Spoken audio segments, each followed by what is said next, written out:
people, how are we all? Sunday afternoon, and I'm out on the bike and in the wrong gear. So today I would like to let you know how I'm getting on with my Scribe wheels, as you can hear in the background then, and slime tubes. Welcome to James Social Cycling.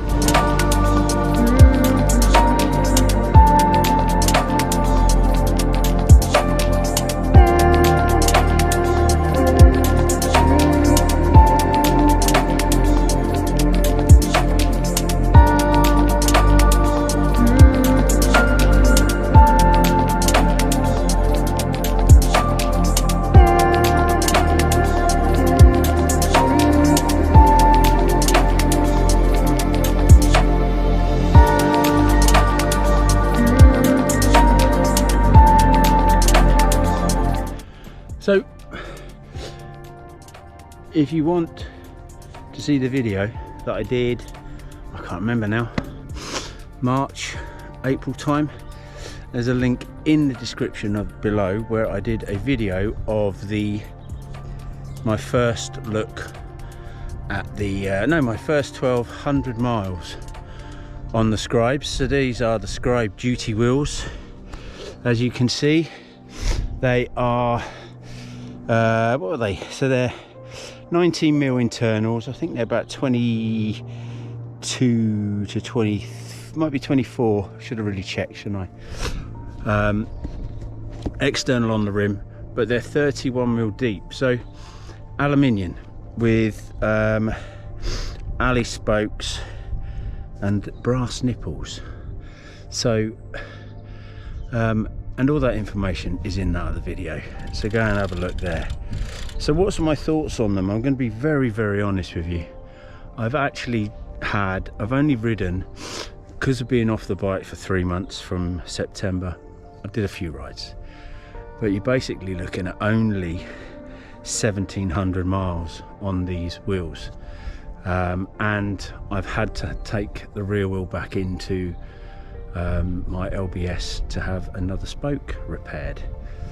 So a little bit disappointed due to the fact that only 1700 miles and 2 spokes have been repaired. So yeah, could be a lot better than that.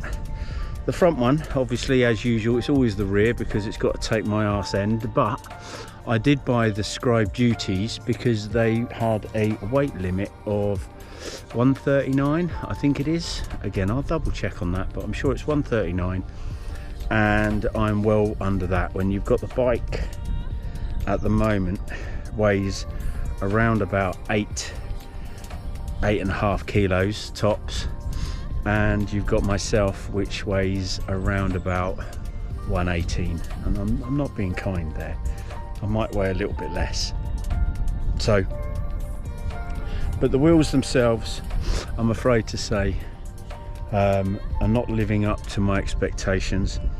Do I every 500 miles check them? Because it was only lucky that I thought I would check the rims, would check all the nipples, because I've had a few issues with splitting, the rim actually splitting and cracking around the nipple. I had that issue with the hill climbers. What were they? The S1s, SL1s, giant SL1s I think they were called, and see, they were 139 weight as well.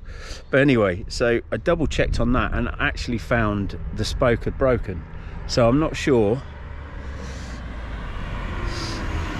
I'm not actually sure when the spoke did break, because I was positive that I had some rubbing, and one ride in the middle of one ride I even had to open up the brakes.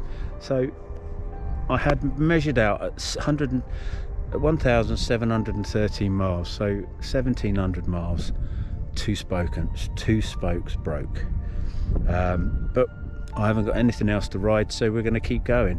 Maybe just keep an eye on them every sort of 300-400 miles and see how they do. what else can I do? But apart from that, if you like a noisy hub,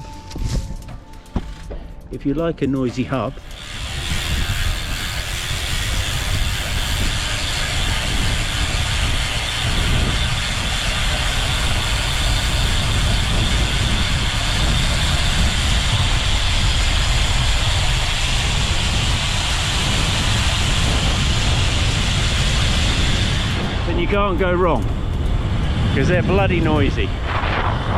Tree hub is noisy. So I'm disappointed. I love the look of the wheels. They roll really nicely. I've got the Pirelli Cinturato Velos and they roll really nice. How you doing? Right? And they roll really nice. So car up. Thank you for not slowing down, but you pulled over. Anyway, so that's my thoughts, people. I'm sorry it's not fan-dabby-dozy for, again, 308. I can't remember what I paid for them in the end. Paid a few £100 for them, 400 maybe. I'll have to double check, but it's all in that other video. All right, anyway, I'll catch up with you in a bit.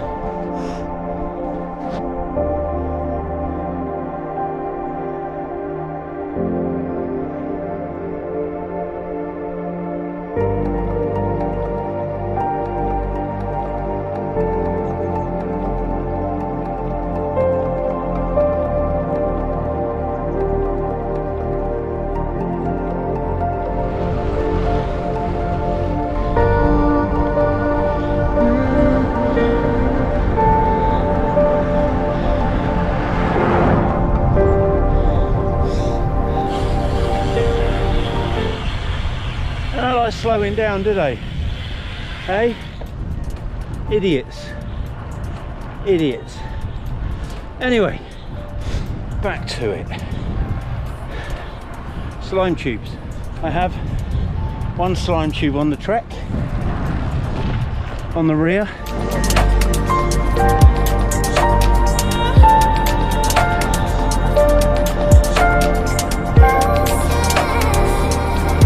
Thank you. One on the rear of the Trek and two on the top stone on the 32s. So I've got the tyres, road tyres on there at the moment, and I had an issue.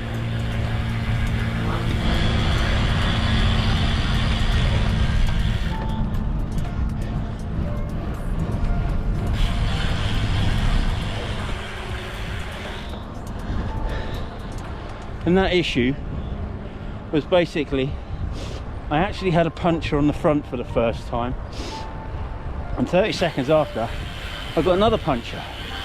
So you could hear a load of gear coming out, and then it sealed, and then you had another with some more gear coming out, and it sealed again. So when I got to the next junction, I pulled on just to have a look, and you could see one of them basically was a nice big bit of flint. So I obviously didn't touch it because I didn't want to dislodge it, so then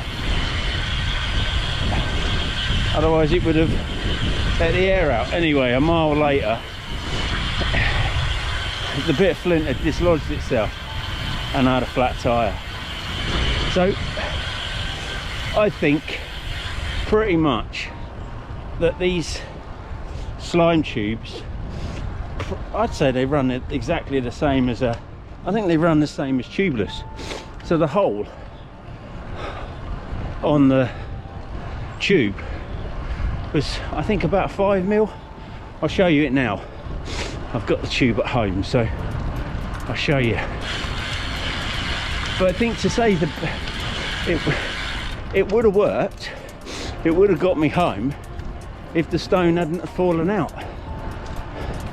So, and the first or the second, I'm not sure which was which, but I had a small bit of flint in the other puncture in the other bit of tube, and that held. So I think there I was just a bit unlucky. So,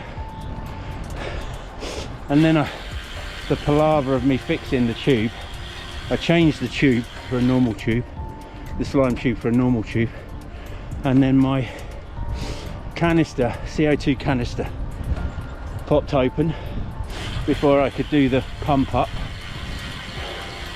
And then I found that my actual pump wasn't working either. So I ended up having to walk home 2.5 miles. Anyway, my little duathlon. So my take on the tubes, I just think I was a little bit unlucky to get 2 punches, and one of them was a biggie. But the small one held.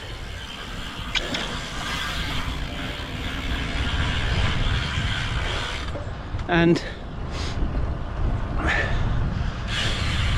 I know if the little flint, the big bit of flint hadn't fallen out, it would have held. So I like them so far.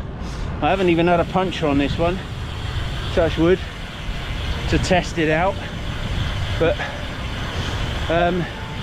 yeah, just a bit unlucky to start off with, but I rate them because I'd have had a 5mm puncture, 5mm slit in the tube of a tubeless, or in the tyre of a tubeless, and I'd have had to patch it with whatever they used to fix them with. So anyway, thumbs up from me, just a bit unlucky.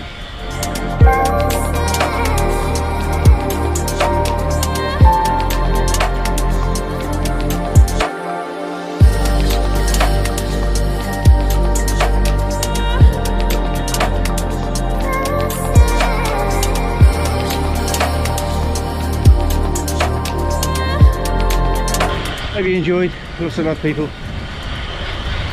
I'll see you on the road very soon.